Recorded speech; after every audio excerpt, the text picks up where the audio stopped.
everyone, welcome back to Let's Talk. My name is John, and today here on the channel, we're going to be talking about the 1983 Best Picture winner, Terms of Endearment, and its brand new Paramount Presents 4K Blu-ray that just came out. So like I said, Terms of Endearment won the Best Picture back in 1983, but that wasn't its only Academy Award. Jack Nicholson also got Best Supporting Actor, Shirley MacLaine won for Best Actress, and James L. Brooks won for Best Director. So this movie was a powerhouse back in the 1980s. It's James L. Brooks' second film. He also made Broadcast News in the 80s, and he also got Jack Nicholson yet another Academy Award in the 90s with As Good As It Gets, which I think is an okay film, but it's not as good as Terms of Endearment, and it's not as good as Broadcast News either. James L. Brooks comes from a sitcom background. He's actually the guy behind the Tracy Altman Show, which eventually led to The Simpsons, so without James L. Brooks, we don't have The Simpsons. I would say no one has been associated with more quality television, and it's not even close, than Vince McMahon.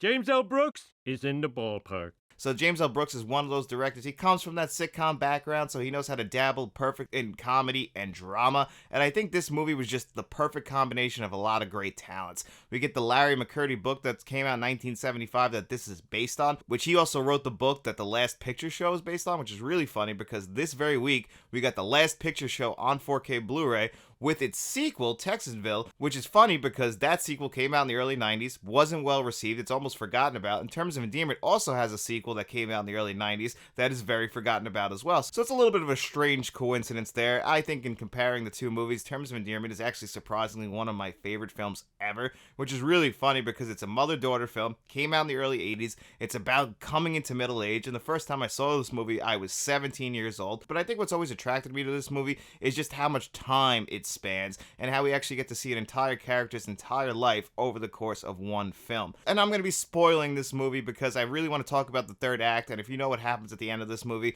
it'll definitely ruin it for you. So I don't want to have people who haven't seen this movie get it spoiled for them, so you can skip ahead to the 4K Blu-ray review right now. But we are going to be talking about Deborah Winger's character, who at the very beginning of this movie, we see her in a crib. Shirley MacLaine is checking on her, so she's a very young child, just born, and we're going to see her entire life from that point on until her mid to late 30s when she actually ends up dying of cancer. So the dying of cancer part of this movie is always, I think, what kind of drags me back. I don't know what that says about me, but it is absolutely one of the saddest films I've ever seen, and I actually kind of enjoy sad movies. I've said it before like this in my life. You know, I just think if you can capture that real rawness of that, I think you got a hit on your hand. And this movie does combine a lot of drama and comedy. Jack Nicholson, every time he pops up on the screen, I would just be smiling and laughing, and this really is one of Jack Nicholson's best performances.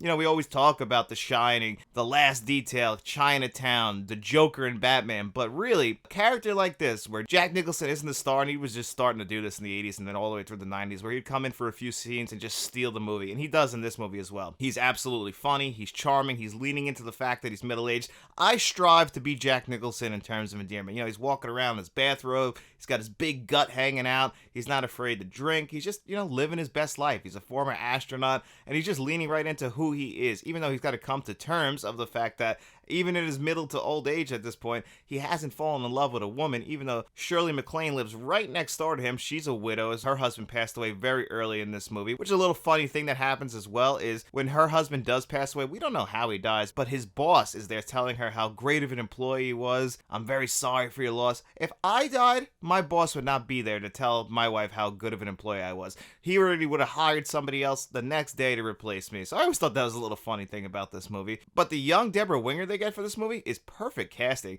Even with all the other kids, as we're going through the years, we see Deborah Winger get with Jeff Daniels. The two of them get married. Shirley MacLaine does not approve of the fact that they're getting married, doesn't even go to the wedding. Now, that could be a whole film in itself, but we just gloss right over that. We see the whole big confrontation between Deborah Winger and Shirley MacLaine, and then the next scene is after the wedding with Jeff Daniels and Deborah Winger laying in bed. Shirley MacLaine calls, and they make up. That's it. We don't linger too much on anything because we have to span so much time in this movie, and that's why the editing is perfect. As we end a scene, we go right into the next scene, and it's perfectly built on what we just learned in the scene that previously happened, even if we do big time jumps over the course of numerous years. Like the first third of this movie, we probably jump ahead about 30 some odd years, and then we spend the rest of the movie in about a 2-year span. It's never directly told to us, but the way it's going, we get to see kind of like the last couple years of Deborah Winger's life. Her and Jeff Daniels' characters, they start to drift apart. You know, they've been married a long time.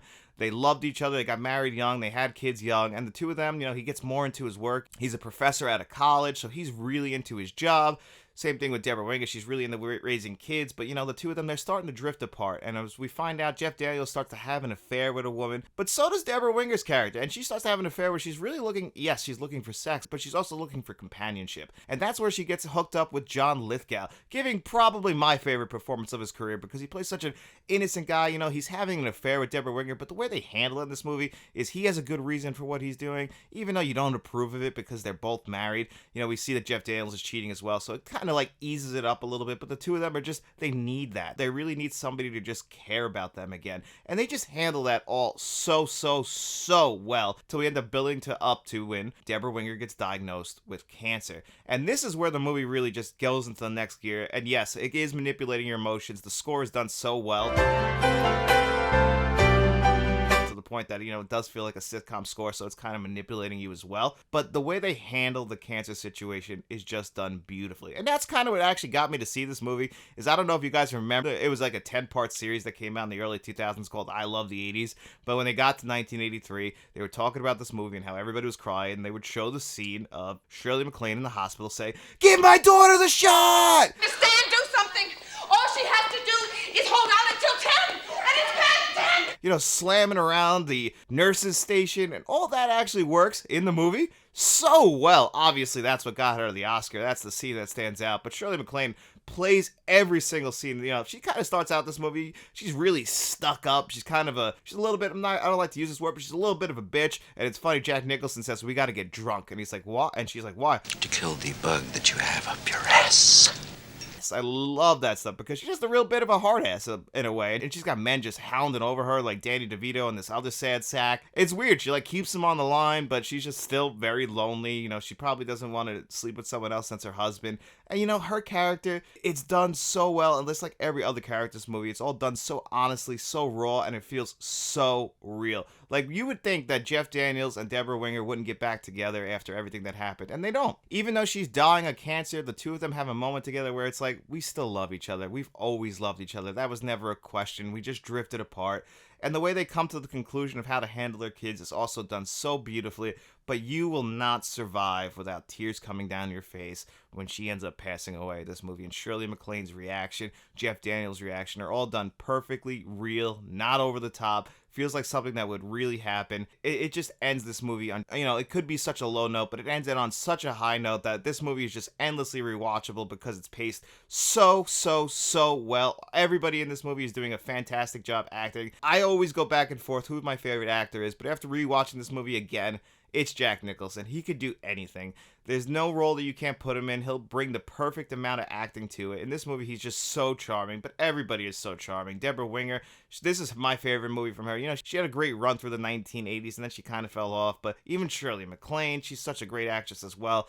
There's just so much praise I could put on this movie. I just absolutely love it. It gets me every single time. I will not survive the movie without crying, and it's one I can highly recommend if you haven't seen it. I understand I just spoiled the hell out of it, but I had this movie spoiled for me before I saw it, and it still works on every single level, so I can definitely recommend the film. But we're also here today to talk about the 4K Blu-ray. But before we get into that, if you are a fan of 4K Blu-ray reviews, movie reviews, lists, podcasts, and sometimes shorts, we try to do them all here on the channel, and nothing helps the channel out more than by just simply liking the video, subscribing to the channel, checking out our channel memberships if you want to support us financially, but no pressure at all. Just hit that like button, and that's all we need. But let's talk about this 4K Blu-ray right now. So here it is. This was released under the Paramount Presents line. It actually wasn't getting a lot of promotion, which really surprised me because, like I said, this is a Best Picture winner, and in my opinion, one of the best Picture winners. So I thought it would have got a little bit more love, but honestly, through its history as physical media, it really hasn't. I have this Blu-ray that originally was released in 2013. Then it had a 2017 re-release, and it's a bare bones Blu-ray. All it's got on it as far as extras is a trailer when you go pick your audio tracks. Not many options. The Blu-ray itself, it's actually not the worst, but it's also not very good. It's about what you would expect from an early 2010s Blu-ray. Nothing too special. Also, this movie, I could see people getting confused right away at the beginning of it. We have this haze over the whole, like, I would say first 15 minutes of the movie. They were trying to go for that because they're doing a lot of flashbacks. Well, the movie's told linearly, but we're in the past until we get to where the rest of the movie is. So that kind of throws off the visuals right away. But then the rest of that Blu-ray, it's just, it's okay. So when you compare it to the Blu-ray that came in the Paramount Presents line, which we're going to talk about right here, which before we get into how those visuals look, let's look at the packaging. Because Paramount Presents does have some really nice packaging. They do this new custom artwork for it right here. I always appreciate that. But one thing Paramount Presents does to separate themselves is they put the original movie poster right here where it just kind of flips out, which is always pretty cool. I can appreciate that. Kind of makes these feel special.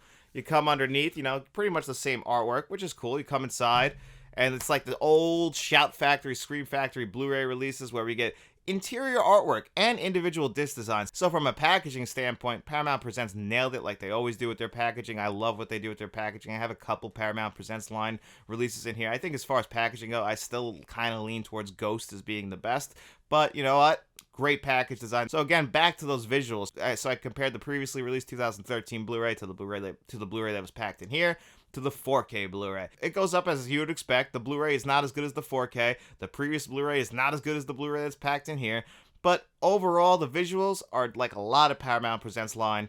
Very, very uneven. I just talked about Trading Places, which is based on a Paramount Presents scan, and I don't know what happens with it. I don't know if like the source material isn't great and they just don't like to go in and clean it up as well as they should, because it, just like Trading Places, it's a very scene to scene to scene basis as far as the quality goes. Now the 4K is definitely the best option, especially even in the Blu-ray that's packed in here. It's a pretty big jump from Blu-ray to 4K. You'll notice this probably most, like if you watch the scenes outside early in the movie where Shirley MacLaine and Jack Nicholson are talking by their fences because they're neighbors, on the Blu-ray that looks pretty damn bad. On the 4K, it only looks half bad. Like they'll be cutting between Jack Nicholson and Shirley MacLaine, and Jack Nicholson's for some reason just looks worse than Shirley MacLaine looks. Maybe it's the lighting, I'm not 100% sure, but they were not able to clean that up, and there's a lot of that in this 4K Blu-ray. You'll see it throughout. Early in the movie, it's more noticeable. As they get late in the movie, though, there are some beautiful scenes. We get the money shot of Deborah Winger standing in front of New York City. I mean, on 4K, that stuff looks glorious. I just wish that the whole entire 4K looked like that. Now, I didn't expect this. This is just very much in line with Paramount Presents. I don't think they've ever put out 10 out of 10 visual 4K, which is weird because Paramount, they're just all over the place. They'll have some of the best 4Ks I've ever seen. They'll have some of the worst 4Ks I've ever seen. And then this one, which is really just in line with a lot of their 4K releases. Middle of the pack. Good, but not great. And that's how I would describe the visuals on this. Now, as far as the audio goes, we get a DTS HD 5.1. And one thing that's very strange is if you go through the audio options, there is a lot of them, like a lot of Paramount does, with a lot of subtitles, a lot of choices of languages if you want to listen to it like that. But the commentary track is only on the Blu-ray, not on the 4K, which is very, very, very strange. Usually, they'll double up on that, put it on the 4K and put it on the Blu-ray. And if they can't put it on the Blu-ray, more than likely they'll put it on the 4K because that's what most people are here if they're buying this, but they didn't. So if you want to watch this with the commentary track, unfortunately you have to watch it on the Blu-ray, which I said is not the best visually compared to the 4K. So those are your options there. The audio track is pretty solid. Nothing that's going to blow you away, if I'm being honest with you guys. The score to this movie is great, but everything does come in crisp and clear. It's a drama film. You don't really expect things to be flying around the room, so it's understandable. You just want to make sure that the dialogue is crisp and clear. You set your remote down. You don't have to pick it back up when the score kicks in because it's overwhelming the dialogue. None of that happens in this movie. It's just a very solid track. Now, as far as the extras go, you get one more extra than you had on the Blu-ray. So the Blu-ray, all you had was the theatrical trailer. On this Paramount Presents release, you also get a filmmaker focus, they call it, with James L. Brooks, and that is it. And also the commentary track, which is only on the Blu-ray. But that filmmaker focus, about 15 minutes. It's pretty good. You get inside James L. Brooks' head, but 15 minutes for a Paramount Presents line release, which really should be like their release for the collectors, like kind of should be in line with Shout Select, Criterion, and Kino Lorber. And I feel like they're very much lagging behind. They don't put as much effort in. They don't give us the bells and whistles. And the lack of extras, like I've said a million times, really disappoints me, but it might not disappoint you guys. And overall, this 4K Blu-ray, I'm very happy that I picked it up. For the price, I really wish that this was in that $15 to $20 range just because you don't really get too many new extras. But the visual jump, at least it's noticeable, but it's not great. And if you are a fan of this movie, you're going to be very happy with it. Like when I saw this was coming to 4K Blu-ray, I could not wait to upgrade. It's been 10 years. And I love this movie. I do watch it every single year, which I know is crazy, but I don't care.